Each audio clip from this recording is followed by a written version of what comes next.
ਅੱਜ ਦੀ ਕਹਾਣੀ ਇੱਕ ਮਾਸੂਮ ਕੁੜੀ ਤੇ ਲਿਖੀ ਗਈ ਹੈ। ਇਹ ਇੱਕ ਸੱਚੀ ਕਹਾਣੀ ਹੈ। ਤਾਂ ਆਓ ਕਹਾਣੀ ਸ਼ੁਰੂ ਕਰੀਏ। ਮੇਰੀ ਰੋਜੀ ਰੋਟੀ ਦਾ ਸਾਧਨ ਰਿਕਸ਼ਾ ਹੈ ਅਤੇ ਮੈਂ ਰੋਜ਼ ਸਵਾਰੀ ਦੀ ਉਡੀਕ ਕਰਦਾ। ਪਹਿਲੇ ਦਿਨ ਸਵੇਰੇ ਇੱਕ ਪਤੀ ਪਤਨੀ ਮੇਰੇ ਕੋਲ ਆਏ ਅਤੇ ਕਿਹਾ ਕਿ ਉਹਨਾਂ ਨੇ ਅੱਡੇ ਤੇ ਜਾਣਾ ਹੈ। ਸਵਾਰੀ ਚੰਗੀ ਸੀ, ਕਿਰਾਇਆ ਵੀ ਵੱਧ ਸੀ, ਇਸ ਲਈ ਮੈਂ ਮੰਨ ਗਿਆ ਅਤੇ ਉਹਨਾਂ ਨੂੰ ਅੱਡੇ ਲੈ ਗਿਆ।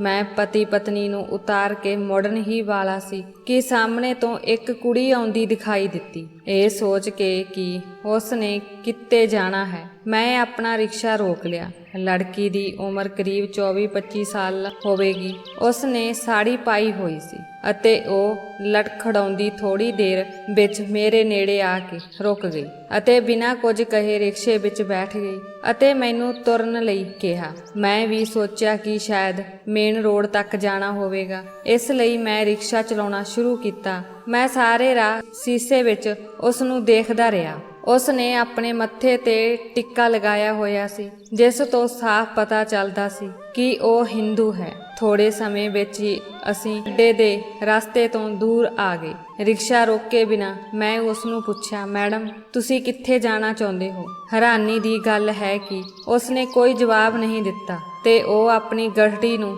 ਗਲੇ ਲਗਾ ਕੇ ਬੈਠ ਗਈ। ਇਹ ਉਹੀ ਗੱਠੜੀ ਸੀ ਜਿਸ ਵਿੱਚ ਉਸ ਦਾ ਸਮਾਨ ਸੀ। ਜਦੋਂ ਮੈਂ ਸਵਾਲ ਦੁਹਰਾਇਆ ਤਾਂ ਉਸਨੇ ਅੱਗੇ ਲਿਜਾਣ ਲਈ ਕਿਹਾ। ਮੈਂ ਸੋਚਿਆ ਸ਼ਾਇਦ ਉਹ ਇਸ ਸ਼ਹਿਰ ਵਿੱਚ ਨਵੀਂ ਆਈ ਹੈ, ਇਸ ਲਈ ਥਾਵਾਂ ਦਾ ਪਤਾ ਨਹੀਂ ਹੈ। ਸ਼ਾਇਦ ਉਸ ਨੂੰ ਥਾਂ ਦੇਖ ਕੇ ਯਾਦ ਆ ਜਾਵੇ, ਇਸ ਲਈ ਮੈਂ ਮੇਨ ਰੋਡ ਖਤਮ ਹੋਣ ਤੱਕ ਰਿਕਸ਼ਾ ਚਲਾਉਂਦਾ ਰਿਹਾ। ਮੈਂ ਉਸ ਨੂੰ ਦੁਬਾਰਾ ਪੁੱਛਿਆ, ਮੈਡਮ ਤੁਸੀਂ ਇਹ ਨਹੀਂ ਦੱਸਿਆ ਕਿ ਤੁਹਾਨੂੰ ਕਿੱਥੇ ਉਤਰਨਾ ਹੈ? ਉਸ ਨੇ ਉੱਚੀ ਆਵਾਜ਼ ਵਿੱਚ ਕਿਹਾ, ਜਨਾਬ ਕਿਸੇ ਵੀ ਮੁਸਲਮਾਨ ਬਸਤੀ ਵਿੱਚ ਛੱਡ ਦਿਓ। ਬੀਬੀ ਇੱਥੇ ਸਾਰੇ ਮੁਸਲਮਾਨ ਹੀ ਹਨ, ਮੈਨੂੰ ਦੱਸੋ ਕਿੱਥੇ ਜਾਣਾ ਹੈ? ਜਗ੍ਹਾ ਦਾ ਨਾਮ ਕੀ ਹੈ? ਕੀ ਤੁਹਾਡੇ ਕੋਲ ਕੋਈ ਪਤਾ ਆਦਿ ਹੈ? ਮੈਨੂੰ ਦਿਖਾਓ, ਜੇ ਇਹ ਲਿਖਿਆ ਹੋਇਆ ਹੈ ਮੈਂ ਤੁਹਾਨੂੰ ਉੱਥੇ ਛੱਡ ਦਿਆਂਗਾ। ਜਦੋਂ ਮੈਂ ਪੁੱਛਿਆ ਤਾਂ ਉਹ ਘਬਰਾ ਕੇ ਬੋਲੀ, ਮੈਂ ਕਿਤੇ ਨਹੀਂ ਜਾਣਾ ਚਾਹੁੰਦੀ, ਜਿੱਥੇ ਦਿਲ ਕਰਦਾ ਛੱਡ ਦੋ। ਉਸ ਦੇ ਜਵਾਬ ਤੋਂ ਮੈਂ ਵੀ ਦੰਗ ਰਹਿ ਗਿਆ। ਕੀ ਹੋਇਆ ਬੀਬੀ, ਜੇ ਮੰਜ਼ਿਲ ਦਾ ਪਤਾ ਨਹੀਂ ਸੀ ਤਾਂ ਸਫ਼ਰ ਕਿਉਂ ਕਰ ਰਹੇ ਸੀ? ਮੈਨੂੰ ਥੋੜਾ ਗੁੱਸਾ ਆਇਆ ਤਾਂ ਉਹ ਰੋਣ ਲੱਗ ਪਈ ਤੇ ਮੇਰਾ ਦਿਲ ਦੁਖਿਆ। ਜਦੋਂ ਮੈਂ ਪਿੱਛੇ ਮੁੜ ਕੇ ਦੇਖਿਆ ਤਾਂ ਮੇਰਾ ਦਿਲ ਤੇਜ਼ ਧੜਕਣ ਲੱਗਾ। ਉਹ ਫੁੱਲ ਵਾਂਗ ਨਾਜ਼ੁਕ ਸੀ ਅਤੇ ਉਸ ਦੀਆਂ ਅੱਖਾਂ ਵਿੱਚ ਹਿਰਨ ਵਰਗੀ ਮਾਸੂਮੀਅਤ ਸੀ। ਮੈਂ ਕਿਹਾ, ਦੇਖੋ ਮੇਰਾ ਇਹ ਮਤਲਬ ਨਹੀਂ ਸੀ। ਤੁਸੀਂ ਜੋ ਵੀ ਜਗ੍ਹਾ ਕਹੋਗੇ ਮੈਂ ਤੁਹਾਨੂੰ ਬਿਨਾਂ ਕਿਰਾਏ ਦੇ ਉੱਥੇ ਲੈ ਜਾਵਾਂਗਾ। ਤੁਸੀਂ ਮੈਨੂੰ ਆਰਾਮ ਨਾਲ ਜਗ੍ਹਾ ਦੱਸੋ। ਉਸ ਨੇ ਰੋਂਦੇ ਹੋਏ ਕਿਹਾ, ਮੇਰੀ ਕੋਈ ਟਿਕਾਣਾ ਨਹੀਂ ਹੈ ਅਤੇ ਨਾ ਹੀ ਮੇਰਾ ਇਸ ਸੰਸਾਰ ਵਿੱਚ ਕੋਈ ਹੈ। ਤੁਸੀਂ ਮੈਨੂੰ ਆਪਣੇ ਨਾਲ ਲੈ ਜਾਓ। ਬੇਸ਼ੱਕ ਮੈਨੂੰ ਘਰ ਵਿੱਚ ਨੌਕਰਾਨੀ ਬਣਾ ਕੇ ਰੱਖ ਲਿਓ। ਮੈਂ ਸਿਰਫ 2 ਵਕਤ ਦੀ ਰੋਟੀ ਖਾਵਾਂਗੀ ਤੇ ਤੇਰੇ ਅੱਗੇ ਕੋਈ ਸ਼ਿਕਾਇਤ ਨਹੀਂ ਕਰਾਂਗੀ। ਉਸ ਨੇ ਕੁਝ ਇਸ ਤਰ੍ਹਾਂ ਕਿਹਾ ਜਿਵੇਂ ਮੈਂ ਕਿਸੇ ਰਿਆਸਤ ਦਾ ਰਾਜਾ ਹਾਂ ਅਤੇ ਉਹ ਕੋਈ ਨੌਕਰਾਨੀ ਹੈ। ਦੱਸ ਦੇਵਾਂ ਕਿ ਮੈਂ ਇੱਕ ਲੱਤ ਤੋਂ ਲੰਗੜਾ ਸੀ, ਇਸ ਲਈ ਮੈਂ ਲੱਕੜ ਦੀ ਲੱਤ ਫਿੱਟ ਕਰਵਾਈ ਹੋਈ ਸੀ ਅਤੇ ਇਸ ਨਾਲ ਮੈਂ ਰਿਕਸ਼ਾ ਚਲਾਉਂਦਾ ਸੀ। ਪੂਰੇ ਪਿੰਡ ਵਿੱਚ ਕੋਈ ਮੈਨੂੰ ਰਿਸ਼ਤਾ ਦੇਣ ਨੂੰ ਤਿਆਰ ਨਹੀਂ ਸੀ। ਇਸ ਦਾ ਇੱਕ ਕਾਰਨ ਮੇਰਾ ਲੰਗੜਾਪਣ ਸੀ ਅਤੇ ਦੂਜਾ ਇਹ ਕਿ ਮੈਂ ਕੋਈ ਹੋਰ ਕੰਮ ਨਹੀਂ ਕਰ ਸਕਦਾ ਸੀ। ਜ਼ਾਹਰ ਹੈ ਕਿ ਅਜਿਹੀ ਹਾਲਤ ਵਿੱਚ ਆਪਣੀ ਧੀ ਦਾ ਹੱਥ ਮੇਰੇ ਹਵਾਲੇ ਕੌਣ ਕਰੇਗਾ? ਮੈਂ ਇੱਕ ਪਲ ਲਈ ਸੋਚਿਆ ਅਤੇ ਫਿਰ ਕੁੜੀ ਨੂੰ ਕਿਹਾ, ਠੀਕ ਹੈ, ਮੈਨੂੰ ਕੋਈ ਇਤਰਾਜ਼ ਨਹੀਂ, ਮੈਂ ਤੁਹਾਡੇ ਨਾਲ ਵਿਆਹ ਕਰਨ ਲਈ ਤਿਆਰ ਹਾਂ। ਤੁਸੀਂ ਮੈਨੂੰ ਦੱਸੋ ਕਿ ਵਿਆਹ ਕਦੋਂ ਕਰਨਾ ਹੈ? ਜੇ ਤੁਸੀਂ ਕਹੋਗੇ ਤਾਂ ਮੈਂ ਤੁਹਾਨੂੰ ਹੁਣੇ ਲੈ ਜਾਵਾਂਗਾ, ਜੇ ਨਹੀਂ ਤਾਂ ਕੁਝ ਦਿਨ ਮੇਰੇ ਕੋਲ ਰਹਿ ਕੇ ਆਪਣੀ ਤਸੱਲੀ ਕਰਕੇ ਫਿਰ ਦੱਸ ਦੇਣਾ ਵੀ ਵਿਆਹ ਕਰਨਾ ਹੈ ਜਾਂ ਨਹੀਂ। ਇਹ ਸੁਣ ਕੇ ਉਸ ਦੀਆਂ ਅੱਖਾਂ ਵਿੱਚ ਚਮਕ ਆ ਗਈ। ਉਸ ਨੇ ਕਿਹਾ, ਤੁਸੀਂ ਬਹੁਤ ਚੰਗੇ ਹੋ ਜਨਾਬ, ਮੈਨੂੰ ਹੋਰ ਕੀ ਚਾਹੀਦਾ ਹੈ? ਤੁਸੀਂ ਮੇਰੇ ਨਾਲ ਵਿਆਹ ਕਰ ਲਓ, ਮੈਂ ਹੁਣ ਵਿਆਹ ਕਰਨ ਲਈ ਤਿਆਰ ਹਾਂ। ਮੈਨੂੰ ਉਸ ਦੀ ਮਾਸੂਮੀਅਤ ਤੇ ਬਹੁਤ ਪਿਆਰ ਅਤੇ ਹਾਸੀ ਆ ਰਹੀ ਸੀ। ਮੈਂ ਦਿਲ ਵਿੱਚ ਸੋਚਿਆ, ਜੇ ਉਹ ਮੈਨੂੰ ਕੁਝ ਮਿੰਟਾਂ ਵਿੱਚ ਇੰਨੀਆਂ ਖੁਸ਼ੀਆਂ ਦੇ ਸਕਦੀ ਹੈ ਤਾਂ ਉਹ ਮੇਰੀ ਜ਼ਿੰਦਗੀ ਵਿੱਚ ਕਿੰਨੀਆਂ ਖੁਸ਼ੀਆਂ ਭਰ ਸਕਦੀ ਹੈ। ਇਸ ਲਈ ਮੈਂ ਆਪਣੇ ਇੱਕ ਵਕੀਲ ਮਿੱਤਰ ਨੂੰ ਫੋਨ ਲਗਾਇਆ ਤੇ ਉਸ ਨੂੰ ਸਭ ਕੁਝ ਦੱਸ ਦਿੱਤਾ। ਉਸ ਨੇ ਮੈਨੂੰ ਚੇਤਾਵਨੀ ਦਿੱਤੀ ਅਤੇ ਕਿਹਾ, ਦੇਖੋ ਇਆਨ, ਤੁਸੀਂ ਉਸ ਨਾਲ ਵਿਆਹ ਕਰਨਾ ਚਾਹੁੰਦੇ ਹੋ। ਉਸ ਨੇ ਮੈਨੂੰ ਸੋਚ ਸਮਝ ਕੇ ਫੈਸਲਾ ਲੈਣ ਦੀ ਸਲਾਹ ਦਿੱਤੀ, ਜਿਸ ਨੂੰ ਮੈਂ ਧਿਆਨ ਨਾਲ ਸੁਣਿਆ ਅਤੇ ਕਿਹਾ, ਮੈਂ ਮੈਂ ਤੁਹਾਡੀ ਗੱਲ ਨਾਲ ਸਹਿਮਤ ਹਾਂ, ਪਰ ਮੇਰਾ ਦਿਲ ਕਹਿ ਰਿਹਾ ਹੈ ਕਿ ਲੜਕੀ ਮਾਸੂਮ ਹੈ। ਮੈਨੂੰ ਸਮਝਾਉਣਾ ਉਸ ਦਾ ਕੰਮ ਸੀ, ਇਸ ਲਈ ਉਸ ਨੇ ਸਮਝਾਇਆ ਅਤੇ ਕਿਹਾ ਕਿ ਉਸ ਕੁੜੀ ਨੂੰ ਨਾਲ ਲੈ ਕੇ ਅਦਾਲਤ ਵਿੱਚ ਆ ਜਾ। ਮੈਂ ਅਜੇ ਤੱਕ ਉਸ ਦਾ ਨਾਮ ਵੀ ਨਹੀਂ ਪੁੱਛਿਆ ਸੀ। ਅਮੀਨ ਭਰਾ ਨਾਲ ਗੱਲ ਕਰਨ ਤੋਂ ਬਾਅਦ ਮੈਂ ਉਸ ਨੂੰ ਉਸ ਦਾ ਨਾਮ ਪੁੱਛਿਆ ਤਾਂ ਉਸ ਨੇ ਆਪਣਾ ਨਾਮ ਕਿਰਨ ਦੱਸਿਆ। ਉਸ ਦਾ ਨਾਮ ਵੀ ਉਸ ਵਰਗਾ ਹੀ ਸੋਹਣਾ ਸੀ। ਮੈਂ ਮੇਨ ਸੜਕ ਤੋਂ ਕਚਹਿਰੀਆਂ ਵੱਲ ਰਿਕਸ਼ਾ ਲੈ ਕੇ 10 ਮਿੰਟਾਂ ਵਿੱਚ ਕਚਹਿਰੀ ਪਹੁੰਚ ਗਿਆ। ਜਦੋਂ ਮੈਂ ਆਪਣੇ ਦੋਸਤ ਕੋਲ ਪਹੁੰਚਿਆ ਤਾਂ ਸਭ ਤੋਂ ਪਹਿਲਾਂ ਉਸ ਨੇ ਮੇਰੇ ਤੋਂ ਮਠਿਆਈ ਮੰਗੀ, ਜਿਸ ਨੂੰ ਮੈਂ ਵਿਆਹ ਹੋਣ ਤੱਕ ਟਾਲ ਦਿੱਤਾ। ਫਿਰ ਉਸ ਨੇ ਕਿਹਾ ਕਿ ਮੈਂ ਇਸ ਲੜਕੀ ਨਾਲ ਵਿਆਹ ਕਰਨਾ ਚਾਹੁੰਦਾ ਹਾਂ। ਉਹ ਮੈਨੂੰ ਆਪਣੇ ਦਫ਼ਤਰ ਲੈ ਗਿਆ। ਉਸ ਨੇ ਉੱਥੇ ਕੁਝ ਜ਼ਰੂਰੀ ਪ੍ਰਬੰਧ ਕੀਤੇ, ਚਾਹ ਪਾਣੀ ਦਾ ਪ੍ਰਬੰਧ ਕੀਤਾ ਅਤੇ ਆਪਣੇ ਕੁਝ ਦੋਸਤਾਂ ਨੂੰ ਵੀ ਬੁਲਾਇਆ ਸੀ। ਵਿਆਹ ਲਈ ਮੈਰਿਜ ਰਜਿਸਟਰ ਦਾ ਪ੍ਰਬੰਧ ਵੀ ਕੀਤਾ। ਅਮੀਨ ਭਾਈ ਦੇ ਦਫ਼ਤਰ ਵਿੱਚ ਉਸ ਦੇ 3-4 ਦੋਸਤ ਬੈਠੇ ਸਨ। ਮੇਰਾ ਦਿਲ ਕਰਦਾ ਸੀ ਕਿ ਜੇਕਰ ਕਿਰਨ ਕੋਲ ਕੋਈ ਚੁੰਨੀ ਹੁੰਦੀ ਤਾਂ ਉਹ ਆਪਣਾ ਸਿਰ ਢੱਕ ਲੈਂਦੀ, ਪਰ ਉਸਨੇ ਸਾੜੀ ਪਾਈ ਹੋਈ ਸੀ ਅਤੇ ਉਸਦੇ ਲੰਬੇ ਵਾਲ ਉਸਦੀ ਕਮਰ ਤੱਕ ਲਟਕ ਰਹੇ ਸਨ। ਖੈਰ, ਮੈਂ ਜਿਵੇਂ ਤਿਵੇਂ ਇਸ ਨੂੰ ਬਰਦਾਸ਼ਤ ਕੀਤਾ। ਵਿਆਹ ਤੋਂ ਬਾਅਦ ਪਤਾ ਲੱਗਾ ਕਿ ਕਿਰਨ ਨੇ ਹੁਣੇ ਹੀ ਇਸਲਾਮ ਧਰਮ ਕਬੂਲ ਕੀਤਾ ਹੈ। ਉਹ 2-3 ਦਿਨ ਪਹਿਲਾਂ ਮੁਸਲਮਾਨ ਬਣ ਗਈ ਸੀ ਅਤੇ ਅਜੇ ਵੀ ਉਸ ਨੂੰ ਰੋਜ਼ੇ ਦੀ ਨਮਾਜ਼ ਨਹੀਂ ਪਤਾ ਸੀ। ਖੈਰ, ਮੈਨੂੰ ਕੋਈ ਖਾਸ ਹੈਰਾਨੀ ਨਹੀਂ ਹੋਈ ਕਿਉਂਕਿ ਉਹ ਆਪਣੀ ਦਿੱਖ ਤੋਂ ਹਿੰਦੂ ਜਾਪਦੀ ਸੀ। ਅਮੀਨ ਭਰਾ ਨੇ ਫਾਰਮ ਭਰਦਿਆਂ ਮੈਨੂੰ ਇੱਕ ਹੋਰ ਸਵਾਲ ਕੀਤਾ ਕਿ ਉਹ ਕੁਆਰੀ ਹੈ ਜਾਂ ਨਹੀਂ, ਪਰ ਮੈਂ ਇਸ ਸਵਾਲ ਤੇ ਚੁੱਪ ਰਿਹਾ ਅਤੇ ਅਮੀਨ ਭਾਈ ਨੇ ਖਾਨਾ ਆਪ ਹੀ ਭਰ ਲਿਆ। ਬਾਕੀ ਰੀਤੀ ਰਿਵਾਜਾਂ ਤੋਂ ਬਾਅਦ ਅਸੀਂ ਇੱਕ ਦੂਜੇ ਨਾਲ ਵਿਆਹ ਕਰਵਾ ਲਿਆ। ਅਸੀਂ ਮੀਆਂ ਬੀਬੀ ਦੇ ਬੰਧਨ ਵਿੱਚ ਵੱਜ ਗਏ। ਉਸ ਸਮੇਂ ਮੈਨੂੰ ਲੱਗਾ ਜਿਵੇਂ ਅਚਾਨਕ ਮੇਰਾ ਮਹੱਤਵ ਵੱਧ ਗਿਆ ਹੋਵੇ। ਪਿੰਡ ਦੇ ਲੋਕ ਕਹਿੰਦੇ ਸਨ ਕਿ ਮੈਨੂੰ ਕੋਈ ਆਪਣੀ ਕੁੜੀ ਨਹੀਂ ਦੇਵੇਗਾ। ਕਿਰਨ ਨੂੰ ਮੇਰੇ ਨਾਲ ਦੇਖ ਕੇ ਸਭ ਹੈਰਾਨ ਰਹਿ ਜਾਣਗੇ। ਮੈਂ ਸੋਚਿਆ ਕਿ ਅਗਲੇ ਦਿਨ ਮੈਂ ਰਿਕਸ਼ੇ ਤੋਂ ਛੁੱਟੀ ਕਰਕੇ ਕਿਰਨ ਨੂੰ ਪਿੰਡ ਲੈ ਜਾਵਾਂਗਾ। ਮੈਂ ਕਿਰਨ ਨੂੰ ਆਪਣੇ ਰਿਸ਼ਤੇਦਾਰਾਂ ਨਾਲ ਮਿਲਾਵਾਂਗਾ ਅਤੇ ਸਾਬਤ ਕਰਾਂਗਾ ਕਿ ਅੱਲਾ ਨੇ ਮੇਰੀ ਕਿਸਮਤ ਵਿੱਚ ਵੀ ਇੱਕ ਸੁੰਦਰ ਔਰਤ ਲਿਖੀ ਸੀ। ਵਿਆਹ ਤੋਂ ਬਾਅਦ ਦੀਆਂ ਭਾਵਨਾਵਾਂ ਵੱਖਰੀਆਂ ਹੁੰਦੀਆਂ ਹਨ। ਮੈਨੂੰ ਕਿਰਨ ਨਾਲ ਬਹੁਤ ਪਿਆਰ ਮਹਿਸੂਸ ਹੋਣ ਲੱਗਾ। ਮੈਂ ਉਸ ਨੂੰ ਇੱਕ ਸ਼ਾਲ ਬਾਜ਼ਾਰ ਤੋਂ ਲੈ ਕੇ ਦਿੱਤਾ ਅਤੇ ਆਪਣੇ ਘਰ ਲੈ ਆਇਆ। ਘਰ ਆ ਕੇ ਮੈਂ ਆਪਣੇ ਹੱਥੀਂ ਚਾਹ ਬਣਾ ਕੇ ਉਸ ਨੂੰ ਪਿਲਾਈ। ਚਾਹ ਪੀ ਕੇ ਉਹ ਤਰੋ ਤਾਜ਼ਾ ਹੋ ਗਈ ਤੇ ਮੈਂ ਵੀ ਥੱਕ ਗਿਆ ਸੀ, ਪਰ ਵਿਆਹ ਦੀਆਂ ਖੁਸ਼ੀਆਂ ਇੰਨੀਆਂ ਸਨ ਕਿ ਮੈਂ ਆਪਣੀ ਥਕਾਵਟ ਭੁੱਲ ਗਿਆ। ਮੈਂ ਉਸ ਨੂੰ ਕਿਹਾ, ਤੁਸੀਂ ਇੱਥੇ ਬੈਠੋ, ਮੈਂ ਤੁਹਾਡੇ ਲਈ ਇੱਕ ਜੋੜਾ ਕੱਪੜੇ ਲਿਆਵਾਂਗਾ। ਪਤਾ ਨਹੀਂ ਕਿਉਂ ਮੈਨੂੰ ਉਹਨਾਂ ਕੱਪੜਿਆਂ ਵਿੱਚ ਉਹ ਪਸੰਦ ਨਹੀਂ ਸੀ। ਮੈਂ ਤੁਰੰਤ ਬਾਜ਼ਾਰ ਗਿਆ ਅਤੇ ਮੇਰੇ ਜਮ੍ਹਾਂ ਕੀਤੇ ਹੋਏ ਪੈਸਿਆਂ ਵਿੱਚੋਂ ਅੱਧੇ ਪੈਸੇ ਮੈਂ ਕਿਰਨ ਲਈ ਕੱਪੜੇ ਅਤੇ ਭੋਜਨ ਖਰੀਦਣ ਦੇ ਖਰਚ ਕਰ ਦਿੱਤੇ। ਜਦੋਂ ਮੈਂ ਘਰ ਆਇਆ ਤਾਂ ਉਹ ਮੇਰੀ ਉਡੀਕ ਕਰ ਰਹੀ ਸੀ। ਮੈਂ ਉਸ ਨੂੰ ਕੱਪੜੇ ਦਿੱਤੇ ਅਤੇ ਕਿਹਾ ਕਿ ਨਹਾ ਧੋ ਕੇ ਕੱਪੜੇ ਪਾ ਕੇ ਆਓ, ਉਦੋਂ ਤੱਕ ਮੈਂ ਖਾਣਾ ਪਾ ਲੈਣਾ ਹਾਂ। ਉਸ ਨੇ ਹਾਂ ਵਿੱਚ ਸਿਰ ਹਿਲਾ ਦਿੱਤਾ ਤੇ ਕੱਪੜੇ ਲੈ ਕੇ ਨਹਾਉਣ ਚਲੀ ਗਈ। ਜਦੋਂ ਉਹ ਨਹਾ ਕੇ ਬਾਹਰ ਆਈ ਤਾਂ ਉਸ ਦਾ ਚਿਹਰਾ ਚਮਕ ਰਿਹਾ ਸੀ। ਮੈਂ ਉਸ ਵੱਲ ਦੇਖਦਾ ਹੀ ਰਹਿ ਗਿਆ। ਉਹ ਪਹਿਲਾਂ ਨਾਲੋਂ ਵੀ ਸੋਹਣੀ ਲੱਗ ਰਹੀ ਸੀ। ਉਸ ਦੀ ਸਿਹਤ ਵਰਗੀ ਚਮਕਦਾਰ ਰੰਗਤ ਗੁਲਾਬੀ ਬੁੱਲ੍ਹ ਕਿਸੇ ਵੀ ਵਿਅਕਤੀ ਨੂੰ ਪਾਗਲ ਕਰ ਸਕਦੇ ਸਨ। ਜਦੋਂ ਮੈਂ ਉਸ ਵੱਲ ਦੇਖਿਆ ਤਾਂ ਉਹ ਸ਼ਰਮਸਾਰ ਹੋ ਗਈ। ਮੈਂ ਮਹਿਸੂਸ ਕਰ ਰਿਹਾ ਸੀ ਜਿਵੇਂ ਕਿਸੇ ਫਕੀਰ ਨੂੰ ਪਰਿਸਥਾਨ ਵਿੱਚ ਕੋਈ ਫਰਿਸ਼ਤਾ ਮਿਲ ਗਿਆ ਹੋਵੇ। ਜਦੋਂ ਮੈਂ ਉਸ ਨੂੰ ਆਪਣੇ ਹੱਥਾਂ ਨਾਲ ਖਾਣਾ ਖਵਾਇਆ ਅਤੇ ਆਪਣਾ ਪਿਆਰ ਦਿਖਾਇਆ ਤਾਂ ਉਹ ਵੀ ਬਹੁਤ ਖੁਸ਼ ਨਜ਼ਰ ਆਉਣ ਲੱਗੀ। ਹੁਣ ਉਸ ਦੀ ਘਬਰਾਹਟ ਵਿੱਚ ਕੁਝ ਕਮੀ ਆ ਗਈ ਸੀ। ਮੈਂ ਸਮਝ ਨਹੀਂ ਸਕਿਆ ਕਿ ਕੁਝ ਘੰਟਿਆਂ ਵਿੱਚ ਮੇਰੀ ਜ਼ਿੰਦਗੀ ਇੰਨੀ ਬਦਲ ਗਈ ਸੀ। ਇੰਜ ਲੱਗਦਾ ਸੀ ਜਿਵੇਂ ਮੈਂ ਕੋਈ ਸੁੰਦਰ ਸੁਪਨਾ ਦੇਖ ਰਿਹਾ ਸੀ। ਮੇਰੇ ਕਮਰੇ ਜਿਸ ਵਿੱਚ ਮੈਂ ਇਕੱਲਾ ਰਹਿੰਦਾ ਸੀ, ਉਸ ਵਿੱਚ ਮੇਰਾ ਹਮਸਫਰ ਵੀ ਆ ਗਿਆ ਸੀ। ਉਸ ਦਿਨ ਉਸ ਦੀ ਕਿਰਪਾ ਨਾਲ ਮੈਂ ਮਹਿਸੂਸ ਕੀਤਾ ਜਿਵੇਂ ਮੈਂ ਦੁਨੀਆ ਦੀ ਸਭ ਤੋਂ ਵੱਡੀ ਖੁਸ਼ੀ ਪ੍ਰਾਪਤ ਕਰ ਲਈ ਹੈ।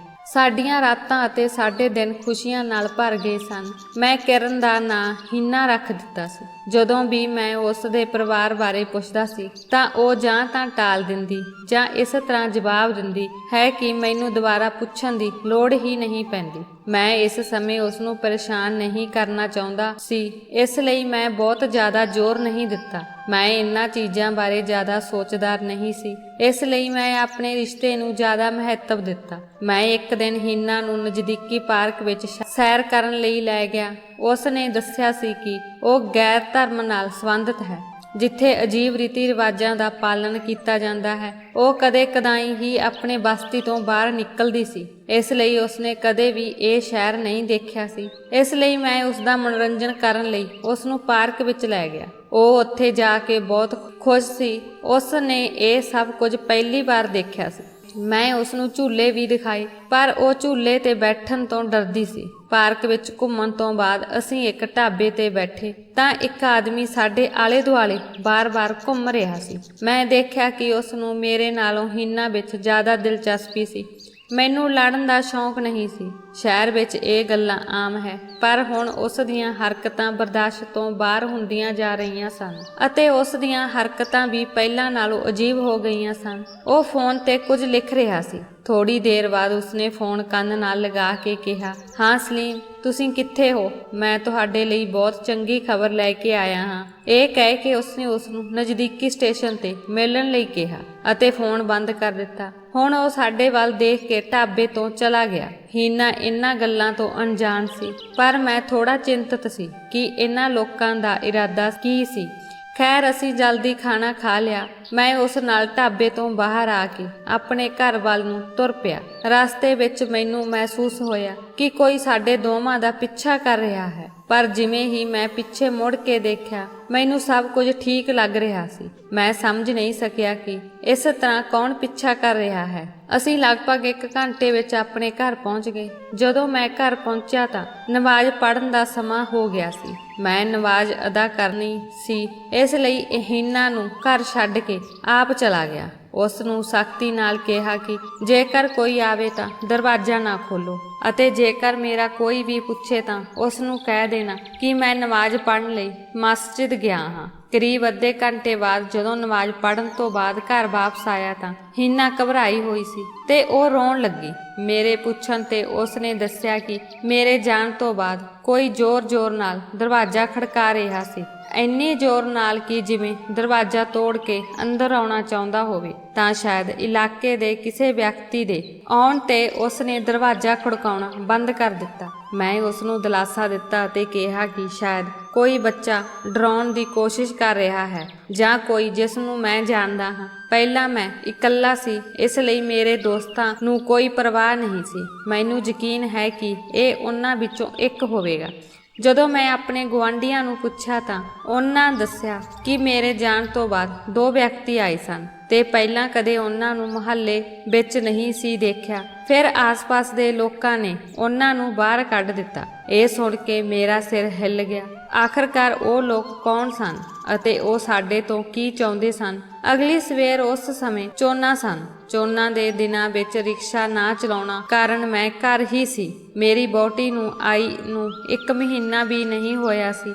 ਸਵੇਰ ਦਾ ਨਾਸ਼ਤਾ ਬਾਹਰੋਂ ਆਉਂਦਾ ਸੀ। ਉਸ ਦਿਨ ਮੈਂ ਵੀ ਹਲਵਾ ਪੂਰੀ ਖਰੀਦਣ ਗਿਆ ਸੀ। ਵਾਪਸੀ ਤੇ ਘਰ ਆਇਆ ਤਾਂ 2 ਵਿਅਕਤੀ ਦਰਵਾਜ਼ੇ ਤੇ ਖੜੇ ਸਨ ਅਤੇ ਦਰਵਾਜ਼ੇ ਦੀ ਘੰਟੀ ਵਜਾ ਰਹੇ ਸਨ। ਜਦੋਂ ਮੈਂ ਪੁੱਛਿਆ ਕਿ ਤੁਸੀਂ ਕੌਣ ਹੋ ਤਾਂ ਕਹਿਣ ਲੱਗੇ ਕਿ ਤੁਸੀਂ ਸਾਡੀ ਕੁੜੀ ਨੂੰ ਇਸ ਘਰ ਵਿੱਚ ਰੱਖਿਆ ਹੈ। ਮੈਂ ਹੈਰਾਨ ਹੋ ਕੇ ਪੁੱਛਿਆ ਕਿ ਤੁਹਾਡੀ ਕਿਹੜੀ ਧੀ ਮੇਰੇ ਘਰ ਵਿੱਚ ਹੈ? ਇੱਥੇ ਸਿਰਫ ਮੇਰੀ ਪਤਨੀ ਹੈ ਅਤੇ ਉਸ ਦਾ ਨਾਮ ਹੀਨਾ ਹੈ। ਅਸੀਂ ਸਾਰੇ ਜਾਣਦੇ ਹਾਂ ਉਹ ਸਾਡੀ ਪਤਨੀ ਹੈ। ਤੁਸੀਂ ਉਸ ਨੂੰ ਜ਼ਬਰਦਸਤੀ ਇੱਥੇ ਰੱਖਿਆ ਹੈ। ਅਸੀਂ ਤੁਹਾਡੀ ਚਮੜੀ ਲਾਹ ਦੇਵਾਂਗੇ। ਹੁਣ ਦਰਵਾਜ਼ਾ ਖੋਲੋ ਅਤੇ ਉਸ ਨੂੰ ਸਾਡੇ ਹਵਾਲੇ ਕਰੋ। ਉਹਨਾਂ ਲੋਕਾਂ ਦੀ ਦਿੱਖ ਵੀ ਔਰਤਾਂ ਵਰਗੀ ਸੀ।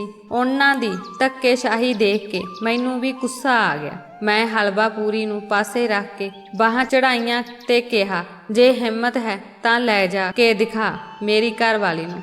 ਇਹ ਮੇਰਾ ਇਲਾਕਾ ਹੈ, ਇੱਥੇ ਹਰ ਕੋਈ ਮੈਨੂੰ ਜਾਣਦਾ ਹੈ। ਜੇ ਤੁਸੀਂ ਬਹੁਤ ਜ਼ਿਆਦਾ ਚੂੰ ਚੈਂ ਕੀਤੀ ਤਾਂ ਇਸ ਤਰ੍ਹਾਂ ਕਟਵਾਉਂਗਾ ਕਿ ਆਪਣੇ ਪੈਰਾਂ ਤੇ ਵਾਪਸ ਨਹੀਂ ਜਾ ਸਕੋਗੇ। ਮੇਰੇ ਇੰਨਾ ਕਹਿਣ ਤੇ ਉਸ ਆਦਮੀ ਨੇ ਮੈਨੂੰ ਗਲੇ ਤੋਂ ਫੜ ਲਿਆ ਤੇ ਕਿਹਾ, ਤੁਹਾਡੀ ਹਿੰਮਤ ਕਿਵੇਂ ਹੋਈ?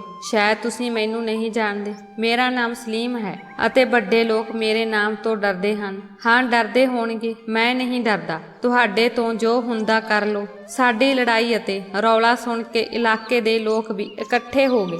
ਇਹ ਲੋਕ ਦੰਗਾ ਕਰ ਰਹੇ ਸਨ, ਇਸ ਲਈ ਕਿਸੇ ਨੇ ਪੁਲਿਸ ਨੂੰ ਸੂਚਨਾ ਦਿੱਤੀ। ਥੋੜੇ ਸਮੇਂ ਵਿੱਚ ਹੀ ਪੁਲਿਸ ਸਾਡੇ ਦਰਵਾਜ਼ੇ ਤੇ ਆ ਗਈ। ਮੈਨੂੰ ਬਹੁਤ ਅਜੀਬ ਲੱਗ ਰਿਹਾ ਸੀ, ਪਰ ਇਹਨਾਂ ਲੋਕਾਂ ਲਈ ਹੋਰ ਕੋਈ ਹੱਲ ਨਹੀਂ ਸੀ। ਪੁਲਿਸ ਦੇ ਆਉਂਦੇ ਹੀ ਇਹ ਲੋਕ ਡਰ ਗਏ ਅਤੇ ਭੱਜਣ ਲੱਗੇ, ਪਰ ਪੁਲਿਸ ਨੇ ਇਹਨਾਂ ਨੂੰ ਫੜ ਲਿਆ ਅਤੇ ਪੁੱਛਿਆ ਕਿ ਤੁਸੀਂ ਨੇਕ ਆਦਮੀ ਨੂੰ ਕਿਉਂ ਪਰੇਸ਼ਾਨ ਕਰ ਰਹੇ ਸੀ। ਆਂਢ ਗੁਆਂਢ ਦੇ ਲੋਕਾਂ ਨੇ ਵੀ ਮੇਰਾ ਸਾਥ ਦਿੱਤਾ। ਉਕਤ ਵਿਅਕਤੀਆਂ ਨੇ ਪੁਲਿਸ ਨੂੰ ਦੱਸਿਆ ਕਿ ਮੈਂ ਉਹਨਾਂ ਦੇ ਪਰਿਵਾਰ ਦੀ ਔਰਤ ਨੂੰ ਜ਼ਬਰਦਸਤੀ ਆਪਣੇ ਘਰ 'ਚ ਕੈਦ ਕਰ ਲਿਆ ਹੈ। ਹਾਲਾਂਕਿ ਵਿਆਹ ਉਹਨਾਂ ਦੇ ਪਰਿਵਾਰ 'ਚ ਹੋ ਚੁੱਕਾ ਹੈ। ਜਦੋਂ ਪੁਲਿਸ ਵਾਲਿਆਂ ਨੇ ਇਹ ਸੁਣਿਆ ਤਾਂ ਉਹ ਆਪਣੀ ਮਹਿਲਾ ਕਾਂਸਟੇਬਲ ਨੂੰ ਆਪਣੇ ਨਾਲ ਲੈ ਆਏ ਅਤੇ ਉਹਨਾਂ ਨੂੰ ਘਰ ਦੀ ਤਲਾਸ਼ੀ ਲੈਣ ਲਈ ਕਿਹਾ। ਇਸ ਸਭ ਤੋਂ ਹੀਨਾ ਬਹੁਤ ਡਰੀ ਹੋਈ ਸੀ। ਉਹ ਡਰ ਨਾਲ ਕੰਬ ਰਹੀ ਸੀ। ਉਸਨੇ ਪੁਲਿਸ ਦੇ ਸਾਹਮਣੇ ਬਿਆਨ ਦਿੱਤਾ ਕਿ ਮੈਂ ਇਸ ਆਦਮੀ ਦੀ ਪਤਨੀ ਹਾਂ। ਮੈਂ ਪੁਲਿਸ ਨੂੰ ਆਪਣਾ ਮੈਰਿਜ ਸਰਟੀਫਿਕੇਟ ਵੀ ਦਿਖਾਇਆ। ਜਦੋਂ ਮੈਂ ਪੁਲਿਸ ਨੂੰ ਸਮਝਾਉਣ ਵਿੱਚ ਕਾਮਯਾਬ ਹੋਇਆ ਤਾਂ ਪੁਲਿਸ ਉਹਨਾਂ ਲੋਕਾਂ ਨੂੰ ਆਪਣੇ ਨਾਲ ਥਾਣੇ ਲੈ ਗਈ। ਉਹਨਾਂ ਦੇ ਜਾਣ ਤੋਂ ਬਾਅਦ ਜਦੋਂ ਮੈਨੂੰ ਕੁਝ ਰਾਹਤ ਮਿਲੀ ਤਾਂ ਮੇਰੇ ਹੋਸ਼ ਵਾਪਸ ਆ ਗਏ ਅਤੇ ਮੈਂ ਸੋਚਣ ਲੱਗਾ ਕਿ ਇਹ ਲੋਕ ਕੌਣ ਸਨ ਅਤੇ ਇਹ ਸ਼ਾਇਦ ਬਿਨਾਂ ਕਿਸੇ ਕਾਰਨ ਨਹੀਂ ਆਏ ਹੋਣਗੇ, ਹੀਨਾ ਨੂੰ ਜਾਣਦੇ ਹੋਣਗੇ। ਅਤੇ ਫਿਰ ਕੱਲ ਜਦੋਂ ਅਸੀਂ ਢਾਬੇ ਤੇ ਬੈਠੇ ਸੀ ਤਾਂ ਉਹ ਵਿਅਕਤੀ ਹੀਨਾ ਨੂੰ ਦੇਖ ਰਿਹਾ ਸੀ। ਉਸ ਨੇ ਸਲੀਮ ਨੂੰ ਫੋਨ ਤੇ ਬੁਲਾਇਆ ਵੀ ਸੀ, ਜਦ ਕਿ ਇਸ ਵਿਅਕਤੀ ਨੇ ਆਪਣਾ ਨਾਮ ਵੀ ਇਹੀ ਦੱਸਿਆ ਸੀ। ਖੈਰ, ਜਦੋਂ ਮੈਂ ਦਰਵਾਜ਼ਾ ਬੰਦ ਕੀਤਾ ਮੈਂ ਦੇਖਿਆ ਕਿ ਉਹ ਰੋ ਰਹੀ ਸੀ। ਪਤਾ ਨਹੀਂ ਕਿਉਂ ਮੇਰੇ ਦਿਲ ਵਿੱਚ ਅਜੇ ਵੀ ਉਸ ਲਈ ਪਿਆਰ ਸੀ। ਮੈਨੂੰ ਉਸ ਦੇ ਚਰਿੱਤਰ ਤੇ ਸ਼ੱਕ ਨਹੀਂ ਸੀ। ਮੈਂ ਹੀਨਾ ਨੂੰ ਨਾਸ਼ਤਾ ਆਦਿ ਕਰਵਾਇਆ ਅਤੇ ਫਿਰ ਉਸ ਨੂੰ ਕਿਹਾ ਕਿ ਹੀਨਾ, ਤੂੰ ਮੇਰੀ ਜ਼ਿੰਦਗੀ ਬਣ ਗਈ ਹੈ। ਜੇ ਤੁਸੀਂ ਮੈਨੂੰ ਆਪਣੇ ਬਾਰੇ ਨਹੀਂ ਦੱਸਿਆ ਤਾਂ ਮੈਂ ਇਹਨਾਂ ਲੋਕਾਂ ਤੋਂ ਤੁਹਾਨੂੰ ਕਿਵੇਂ ਬਚਾ ਸਕਾਂਗਾ। ਰੱਬ ਨਾ ਕਰੇ ਕਿ ਇਹ ਲੋਕ ਸਾਨੂੰ ਕਦੇ ਨੁਕਸਾਨ ਪਹੁੰਚਾਉਣ। ਮੈਂ ਇਕੱਲਾ ਆਦਮੀ ਹਾਂ। ਜੇ ਕੋਈ ਨੁਕਸਾਨ ਹੋ ਜਾਵੇ ਮੈਂ ਉਸ ਨੂੰ ਬਰਦਾਸ਼ਤ ਨਹੀਂ ਕਰ ਸਕਾਂਗਾ। ਜਦੋਂ ਮੈਂ ਪੁੱਛਿਆ ਤਾਂ ਹੀਨਾ ਨੇ ਦੱਸਿਆ ਕਿ ਉਸ ਦਾ ਸੰਬੰਧ ਇੱਕ ਮਸ਼ਹੂਰ ਪਰਿਵਾਰ ਨਾਲ ਹੈ। ਇਹ ਵਿਅਕਤੀ ਜਿਸ ਨੇ ਆਪਣਾ ਨਾਂ ਸਲੀਮ ਦੱਸਿਆ ਸੀ ਅਤੇ ਜੋ ਬਾਰ-ਬਾਰ ਦਰਵਾਜ਼ੇ ਤੇ ਆ ਕੇ ਧਮਕੀਆਂ ਦਿੰਦਾ ਸੀ, ਇਸ ਦਾ ਨਾਮ ਨਿਹਾਲ ਸੀ ਅਤੇ ਇਸ ਦੇ ਨਾਲ ਛੋਟੇ ਕੱਦ ਦਾ ਆਦਮੀ ਉਹ ਉਸ ਦਾ ਜੀਜਾ ਸੀ। ਅਤੇ ਜਦੋਂ ਮੈਂ ਹੋਰ ਪੁੱਛਿਆ ਤਾਂ ਹੀਨਾ ਨੇ ਦੱਸਿਆ ਕਿ ਇਹ ਲੋਕ 7 ਭਰਾ ਸਨ ਅਤੇ ਇਹਨਾਂ ਦੀ ਕੋਈ ਭੈਣ ਨਹੀਂ ਸੀ ਅਤੇ ਉਸ ਦੇ ਪਰਿਵਾਰ ਵਿੱਚ ਉਸਨੇ ਆਪਣੀ ਫੌਜ ਵਾਂਗ ਬਦਮਾਸ਼ਾਂ ਦਾ ਇੱਕ ਟੋਲਾ ਬਣਾ ਲਿਆ ਸੀ। ਕਿਸੇ ਵਿਅਕਤੀ ਤੋਂ ਉਹ ਜੋ ਕਰਵਾਉਣਾ ਚਾਹੁੰਦੇ ਉਹ ਆਪਣੀ ਤਾਕਤ ਦੇ ਜ਼ੋਰ ਤੇ ਕਰਵਾ ਲੈਂਦੇ ਸੀ। ਪਿੰਡ ਦੇ ਬਾਕੀ ਲੋਕ ਤਾਂ ਸ਼ਰੀਫ ਸਨ, ਰੀਤੀ ਰਿਵਾਜ ਅਨੁਸਾਰ ਚੱਲਦੇ ਸਨ, ਪਰ ਹਰ ਘਰ 'ਚ ਅਜਿਹੀ ਬੁਰਾਈ ਸੀ ਜਿਸ ਨੂੰ ਦੱਸਦੇ ਹੋਏ ਵੀ ਸ਼ਰਮ ਆਉਂਦੀ ਸੀ। ਪਿੰਡ ਵਿੱਚ ਸੋਨੇ ਚਾਂਦੀ ਤੋਂ ਬਿਨਾਂ ਕੋਈ ਵਿਆਹ ਨਹੀਂ ਹੁੰਦਾ ਸੀ। ਆਉਣ ਵਾਲੀ ਵਹੁਟੀ ਨੂੰ ਸੋਨੇ ਨਾਲ ਭਰ ਦਿੱਤਾ ਜਾਂਦਾ ਸੀ। ਗਰੀਬ ਲੋਕਾਂ ਦੀ ਸਾਰੀ ਜਮ੍ਹਾਂ ਪੂੰਜੀ ਇੱਕ ਵਿਆਹ ਤੇ ਚਲੀ ਜਾਂਦੀ ਸੀ ਤੇ ਸੋਨੇ ਚਾਂਦੀ ਤੋਂ ਬਿਨਾਂ ਔਰਤ ਦਾ ਵਿਆਹ ਅਪਮਾਨਜਨਕ ਮੰਨਿਆ ਜਾਂਦਾ ਸੀ। ਪਰ ਵਿਆਹ ਤੋਂ ਬਾਅਦ ਜੋ ਹੋਇਆ ਉਸ ਦਾ ਕਿਸੇ ਨਾਲ ਕੋਈ ਲੈਣਾ ਦੇਣਾ ਨਹੀਂ ਸੀ।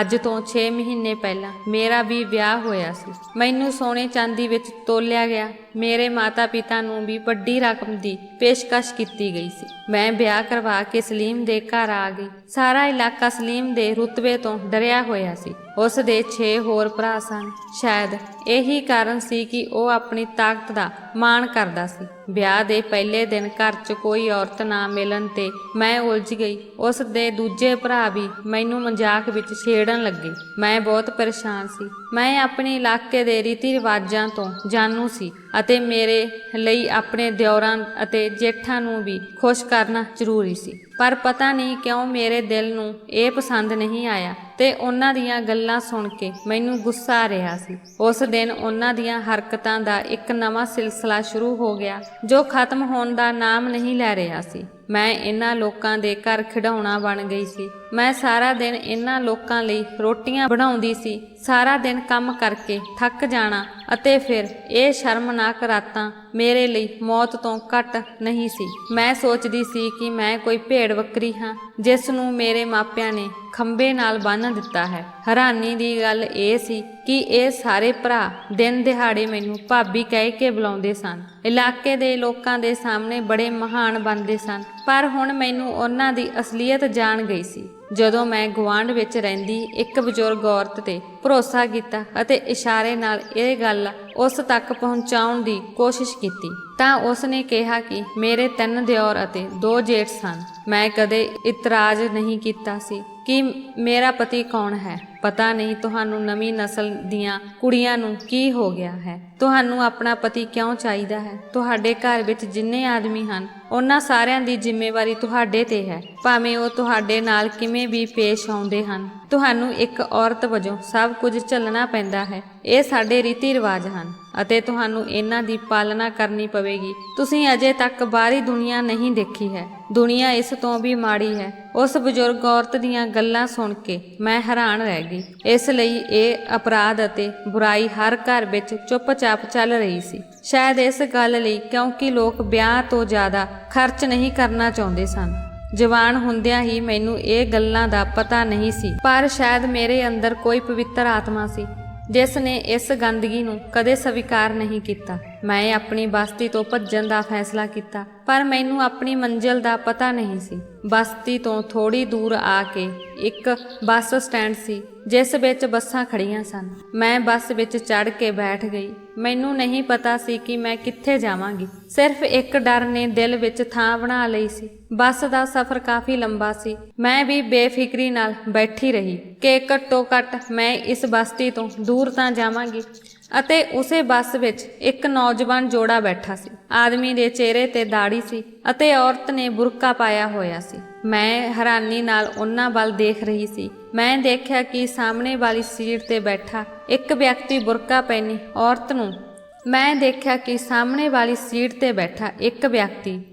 ਪਹਿਨੀ ਔਰਤ ਨੂੰ ਪੂਰੇ ਧਿਆਨ ਨਾਲ ਦੇਖ ਰਿਹਾ ਸੀ। ਬੁਰਕੇ ਵਾਲੀ ਕੁੜੀ ਦੇ ਪਤੀ ਦੀ ਨਜ਼ਰ ਜਦੋਂ ਉਸ ਆਦਮੀ ਤੇ ਪਈ ਤਾਂ ਉਹ ਗੁੱਸੇ ਨਾਲ ਪਾਗਲ ਹੋ ਗਿਆ। ਉਸ ਸਮੇਂ ਉਹ ਝੂਠ ਬੋਲਣ ਲੱਗ ਪਿਆ ਅਤੇ ਬੱਸ ਦੇ ਸਾਰੇ ਆਦਮੀ ਉਸ ਤੇ ਚੜ੍ਹ ਗਏ। ਕੰਡਕਟਰ ਨੇ ਵੀ ਉਸ ਦੀ ਮਦਦ ਕੀਤੀ ਅਤੇ ਉਸ ਨੂੰ ਬੱਸ ਤੋਂ ਬਾਹਰ ਕੱਢ ਦਿੱਤਾ। ਮੈਂ ਇਹ ਦੇਖ ਕੇ ਬਹੁਤ ਹੈਰਾਨ ਹੋ ਗਈ ਕਿ ਕੋਈ ਮਰਦ ਆਪਣੀ ਔਰਤ ਦੀ ਇੰਨੀ ਰਾਖੀ ਕਰ ਸਕਦਾ ਹੈ, ਜਦੋਂ ਕਿ ਸਾਡੇ ਇਲਾਕੇ ਵਿੱਚ ਇਹ ਗੱਲ ਨੂੰ ਰਸਮੋ ਰਿਵਾਜੋਂ ਦੇ ਵਿਰੁੱਧ ਸਮਝਿਆ ਜਾਂਦਾ ਸੀ ਕਿ ਕੋਈ ਮਰਦ ਔਰਤ ਵਿੱਚ ਦਿਲਚਸਪੀ ਲਈ ਅਜਿਹਾ ਹੁੰਦਾ ਤਾਂ ਔਰਤ ਦਾ ਮਾਲਕ ਕੁਝ ਦਿਨਾਂ ਲਈ ਪੈਸੇ ਦੇ ਕੇ ਔਰਤ ਨੂੰ ਉਸ ਦੇ ਹਵਾਲੇ ਕਰ ਦਿੰਦਾ। ਮੇਰੇ ਲਈ ਉਸ ਆਦਮੀ ਦਾ ਇਹ ਰਵੱਈਆ ਉਮੀਦ ਦੀ ਕਿਰਨ ਸੀ। ਪੁੱਛਣ ਤੇ ਪਤਾ ਲੱਗਾ ਕਿ ਉਹ ਮੁਸਲਮਾਨ ਹੈ। ਮੈਂ ਉਸੇ ਦਿਨ ਆਪਣਾ ਧਰਮ ਬਦਲਣ ਦਾ ਫੈਸਲਾ ਕੀਤਾ ਕਿ ਮੈਂ ਕਿਸੇ ਮੁਸਲਮਾਨ ਮਰਦ ਨਾਲ ਵਿਆਹ ਕਰੂੰਗੀ ਜੋ ਔਰਤਾਂ ਦੀ ਇੰਨੀ ਸੁਰੱਖਿਆ ਕਰਦੇ ਹੈ। ਤਾਂ ਜਦੋਂ ਮੈਂ ਤੁਹਾਡੇ ਰਿਕਸ਼ੇ ਤੇ ਬੈਠੀ ਸੀ, ਮੈਂ ਤੁਹਾਨੂੰ ਕਿਹਾ ਸੀ ਕਿ ਮੈਨੂੰ ਮੁਸਲਮਾਨ ਦੀ ਬਸਤੀ ਵਿੱਚ ਉਤਾਰ ਦਿਓ ਅਤੇ ਫਿਰ ਜਦੋਂ ਮੈਂ ਤੁਹਾਨੂੰ ਮਿਲੀ ਤਾਂ ਮੈਨੂੰ ਮਹਿਸੂਸ ਹੋਇਆ ਕਿ ਤੁਸੀਂ ਸੱਚਮੁੱਚ ਇੱਕ ਚੰਗੇ ਵਿਅਕਤੀ ਹੋ ਅਤੇ ਮੇਰੇ ਤੇ ਵਿਸ਼ਵਾਸ ਕਰੋ, ਤੁਸੀਂ ਸਲੀਮ ਨਾਲ ਲੜਾਈ ਕੀਤੀ ਸੀ। ਮੇਰੇ ਲਈ ਇਸ ਤੋਂ ਵੱਧ ਕੋਈ ਗੱਲ ਨਹੀਂ ਹੈ। ਮੈਨੂੰ ਉਸੇ ਵੇਲੇ ਅਹਿਸਾਸ ਹੋ ਗਿਆ ਸੀ ਕਿ ਮੈਂ ਤੇਰੀ ਗੁਲਾਮ ਬਣ ਗਈ ਹਾਂ। ਮੈਂ ਤੈਨੂੰ ਉਮਰ ਭਰ ਆਪਣੇ ਸਿਰ ਦਾ ਤਾਜ ਬਣਾ ਕੇ ਰੱਖਾਂਗੀ। ਵਾਹਿਗੁਰੂ ਦੇ ਭਲੇ ਲਈ ਮੇਰੀਆਂ ਗਲਤੀਆਂ ਨੂੰ ਮਾਫ ਕਰ ਦਿਓ। ਮੈਂ ਤੇਰਾ ਉਪਕਾਰ ਕਦੇ ਨਹੀਂ ਭੁੱਲਾਂਗੀ। ਇਹ ਕਹਿ ਕੇ ਉਸਨੇ ਆਪਣਾ ਸਿਰ ਮੇਰੇ ਪੈਰਾਂ ਤੇ ਰੱਖ ਦਿੱਤਾ, ਮੇਰੇ ਹੱਥਾਂ ਨੂੰ ਚੁੰਮਣਾ ਸ਼ੁਰੂ ਕਰ ਦਿੱਤਾ ਅਤੇ ਬੇਅੰਤ ਰੋਂਦੇ ਹੋਏ ਉਸ ਨੇ ਕਿਹਾ, ਮੈਂ ਸਾਰੀ ਉਮਰ ਤੇਰੇ ਨਾਮ ਤੇ ਜੀਵਾਂਗੀ ਅਤੇ ਤੇਰੇ ਨਾਮ ਤੇ ਮਰਾਂਗੀ। ਜੇ ਕਰਨਾ ਪਿਆ ਤਾਂ ਮੈਂ ਆਪਣੀ ਜਾਨ ਵੀ ਦੇ ਦਿਆਂਗੀ, ਪਰ ਰੱਬ ਦਾ ਭਲਾ ਮੈਨੂੰ ਆਪਣੇ ਤੋਂ ਵੱਖ ਨਾ ਕਰੋ। ਇਸ ਘਰ ਵਿੱਚ ਆ ਕੇ ਮੈਨੂੰ ਜੋ ਸ਼ਾਂਤੀ ਮਿਲੀ ਹੈ ਉਹ ਸ਼ਾਂਤੀ ਮਰਨ ਤੋਂ ਬਾਅਦ ਵੀ ਨਹੀਂ ਮਿਲਦੀ। ਇਸ ਪਿਆਰ ਨੂੰ ਦੇਖ ਕੇ ਮੇਰੀਆਂ ਅੱਖਾਂ 'ਚੋਂ ਹੰਝੂ ਆ ਗਏ। ਇਸਲਾਮ ਕਿੰਨਾ ਬੇਅੰਤ ਹੈ, ਜਿਸ ਨੇ ਔਰਤਾਂ ਦੇ ਅਧਿਕਾਰਾਂ ਨੂੰ ਇਸ ਤਰ੍ਹਾਂ ਬਿਆਨ ਕੀਤਾ। ਮੈਂ ਹਿੰਨਾ ਨੂੰ ਗਲੇ ਲਗਾ ਲਿਆ ਅਤੇ ਉਸ ਨੂੰ ਭਰੋਸਾ ਦਿਵਾਇਆ ਕਿ ਮੈਂ ਉਸ ਦੀ ਸੱਚਾਈ ਦਾ ਸਤਿਕਾਰ ਕਰਾਂਗਾ। ਮੈਂ ਉਸ ਨੂੰ ਕਦੇ ਨਹੀਂ ਛੱਡਾਂਗਾ। ਉਹ ਮੇਰੀ ਪਤਨੀ ਹੈ, ਮੇਰੀ ਇੱਜ਼ਤ ਹੈ ਅਤੇ ਰਹੇਗੀ। ਇਹ ਸੁਣ ਕੇ ਉਹ ਬਹੁਤ ਖੁਸ਼ ਹੋ ਗਈ। ਉਸ ਤੋਂ ਬਾਅਦ ਮੈਂ ਉਸ ਨੂੰ ਕੁਰਾਨ ਪਾਕ ਪੜ੍ਹਨਾ ਸਿਖਾਇਆ, ਕਲਮਾ ਸ਼ਹਾਦਤ ਸਿਖਾਈ ਅਤੇ ਨਮਾਜ਼ ਨੂੰ ਵੀ ਪੜ੍ਹਾਇਆ। ਉਸ ਦੇ ਆਉਣ ਨਾਲ ਮੇਰੀ ਕਿਸਮਤ ਅਜੀ ਸੀ ਕਿ ਮੈਂ 1 ਤੋਂ 4 ਰਿਕਸ਼ੇ ਲੈ ਲਏ ਹਨ। ਹੁਣ ਮੇਰੀ ਚੰਗੀ ਆਮਦਨ ਹੈ। ਹਰ ਰੋਜ਼ ਮੇਰੇ ਰਿਕਸ਼ੇ ਵੱਧਦੇ ਜਾ ਰਹੇ ਹਨ। ਹੁਣ ਅਸੀਂ ਬਹੁਤ ਖੁਸ਼ ਹਾਂ। ਮੈਂ 2 ਬੱਚਿਆਂ ਦਾ ਪਿਤਾ ਅਤੇ 4 ਰਿਕਸ਼ਿਆਂ ਦਾ ਮਾਲਕ ਬਣ ਗਿਆ ਹਾਂ। ਵਾਹਿਗੁਰੂ ਸਾਡੀ ਜੋੜੀ ਨੂੰ ਸਲਾਮਤ ਰੱਖੇ। ਜੇਕਰ ਤੁਹਾਨੂੰ ਸਾਡੀ ਕਹਾਣੀ ਚੰਗੀ ਲੱਗੀ ਤਾਂ ਚੈਨਲ ਨੂੰ ਸਬਸਕ੍ਰਾਈਬ ਕਰੋ ਅਤੇ ਵੀਡੀਓ ਨੂੰ ਲਾਈਕ ਕਰੋ। ਧੰਨਵਾਦ।